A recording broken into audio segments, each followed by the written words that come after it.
Kalau korang rasa Sungai Ganga di India adalah sungai yang paling kotor dan tercemar di dunia, korang silap. Sebenarnya, sungai yang paling kotor di dunia terdapat di Dhaka, Bangladesh. Jom saya story. Dhaka, sebuah bandar yang didiami lebih 30 juta manusia, tetapi hidup dalam keadaan kepadatan yang hampir tak masuk akal. Bandar ini sering digelar bandar paling kotor di dunia dan majoriti penduduknya beragama Islam. Sedangkan agama Islam sangat menitik beratkan tentang kebersihan. Salah satu punca terjadinya perkara ini ialah sistem pembentukan yang gagal total. Setiap hari, Dhaka hasilkan jutaan meter padu air kumbahan, tapi lebih 70% terus dibuang ke dalam sungai tanpa ada rawatan.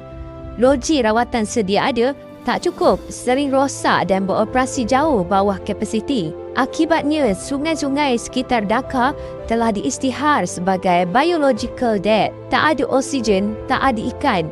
Air hitam pekat dan berbau busuk. Dulu sungai ini nadi kehidupan, sekarang ni ia cuma longkang terbuka berskala gergasi. Udara di Dhaka pula kerap senarai antara 5 bandar yang paling tercemar di dunia.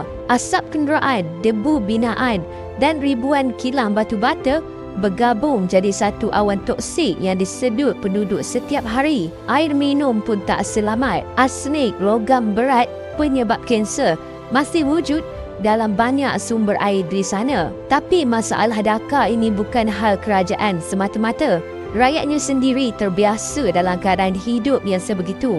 Setiap hari, ribuan tan sampah dihasilkan, tetapi separuh sahaja yang berjaya dikutip.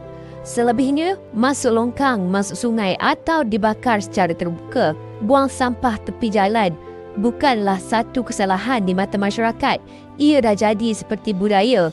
Bila hujan lebat, Dhaka banjir bukan sebabkan hujan yang luar biasa, tetapi sebabkan longkang yang penuh plastik dan sisa. Air bercampur najis, nyamuk membiak, penyakit merebak. Dan bila sampah dibakar, udara jadi lebih beracun. Asap tu masuk ke paru-paru bayi, warga tua dan pekerja miskin yang tak pernah ada pilihan.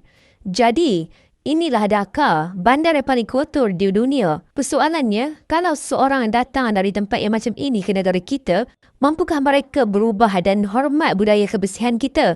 Atau kita pula yang terikut perangai diorang? Apa pendapat anda? Kongsikan di ruangan komen.